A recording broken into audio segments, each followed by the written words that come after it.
সম্মান জানিয়েছি, শ্রদ্ধা জানিয়েছি এবং আমরা ভগবানের কাছে, ঈশ্বরের কাছে শহীদ বিশ্বজিৎ দেববর্মার আত্মার আমরা সদ্গতি কামনা করি। উনি যেন স্বর্গবাসী হয় এবং ওনার পরিবারের সবার প্রতি আমাদের সবার পক্ষ থেকে সমবেদনা রইল এবং আমাদের সরকারের মাননীয় মুখ্যমন্ত্রী মাননীয় বিপ্লব কুমার দেব ইতিমধ্যে ঘোষণা দিয়েছেন যে শহীদ বিশ্বজিৎ দেববর্মার পরিবারকে আপাতত 5 লক্ষ টাকা ওনাদের পরিবারের শুশ্রূষার জন্য এবং দেখভালের জন্য দেওয়া হবে। এবং মাননীয় মুখ্যমন্ত্রী আমাকে এটাও বলেছেন যে পরিবারের যারা সদস্য আছেন, বিশ্বজিৎ দেববর্মা যে কর্মচারী ছিল, চাকরি করত, সে তার জন্য তার উপর পরিবারটা নির্ভরশীল ছিল। যেহেতু উনি শহীদ হয়েছেন, মারা গেছেন, তো ওনার সেই জায়গাতে ওনার পরিবারের জন্য কোনো কষ্ট না হয়, কোনো সমস্যা না হয় ভবিষ্যতে গিয়ে, তার জন্য তাদের পরিবারের মধ্যেও একটা কর্মসংস্থানের ব্যবস্থা করা হবে। এটা আমাদের রাজ্যের মাননীয় মুখ্যমন্ত্রী বিপ্লব কুমার দেব আমাকে জানিয়েছেন। আমরা দায়িত্ব নিয়ে বলছি আজকে এই পরিবারের আমরা ভবিষ্যতের জন্য এবং সারা জীবন যাতে তাদের চলতে বা সংসার চালনা করতে গিয়ে কোনো রকমের সমস্যার সম্মুখীন হতে না হয়, তার জন্য আমাদের সরকার, আমাদের দল তাদের পাশে থাকবে। তাদের সব রকমের সাহায্যের হাত আমরা বাড়িয়ে দেব।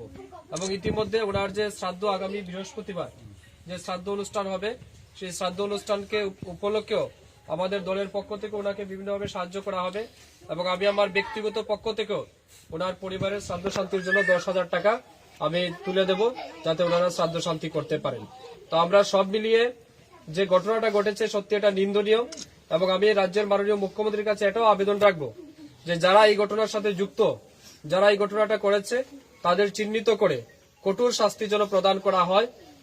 আমরা এটা দাবি রাখবো সরকারের কাছে, যে বা যারা এই অপ্রীতিকর ঘটনা ঘটিয়ে নিরীহ একটা ছেলেকে শহীদ করেছে, মেরেছে, তাদের জন্য শাস্তি হয়।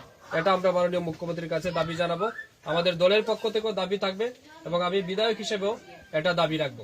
আমি এলাকার যারা যুব বন্ধুরা আছেন এবং বিশেষ করে আমাদের জনজাতি ভাইরা যারা আছেন, আমি আপনাদের কাছে অনুরোধ রাখবো, আজকে কিছুক্ষণ পরেই একটা সময় আমাদের জুরিচড়া কমলচরণ স্কুলে এখানে একটা বৈঠক আছে, প্রশাসনের লোক সহ এখানকার যারা আধিকারিক আছেন এবং বিভিন্ন জাতিগোষ্ঠীর যারা মাতব্বররা আছেন, তাদেরকে নিয়ে আমরা একটা বৈঠক করব। বৈঠকে আমরা যে সমস্যা হচ্ছে আমাদের এলাকাতে এগুলি সমাধান করার চেষ্টা করব।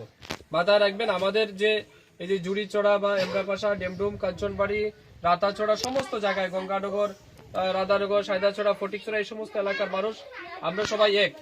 আমরা সবাই মিলেমিশে সব সময় থাকি। এমন যেন কোনো বিষয় না হয়। আমাদের এখানে কোনো ঘটনা ঘটেনি, ঘটনাটা ঘটেছে কাঞ্চনপুরে, কিন্তু তার রেশ হয়তো আমাদের এখানে দেখা যাচ্ছে। তো এগুলি নিয়ে যেন আরেকটা অপ্রীতিকর ঘটনা না ঘটে, মাথায় রাখতে হবে একটা হিংসার পরিবর্তে আরেকটা হিংসা নয়। একটার পরিবর্তে যদি আরেকটা হিংসা হয়, তাহলে হিংসা বাড়তে থাকে, এতে করে সমাজের লস হয়, আমাদের সবার লস হয়, ক্ষতি হয়।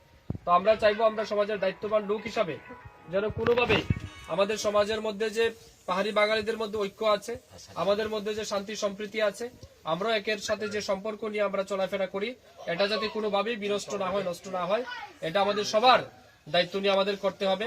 আর এখানে আমাদের কয়েকজন মুরব্বীরা আছেন বা জনজাতি অংশের যারা বিভিন্ন রাজনৈতিক দলের যারা নেতৃত্ব আছেন, তাদেরকে নিয়ে আমরা কিছুক্ষণের মধ্যেই যে কমলচরণ পাড়া জুড়িছড়া এখানে বৈঠকে বসবো।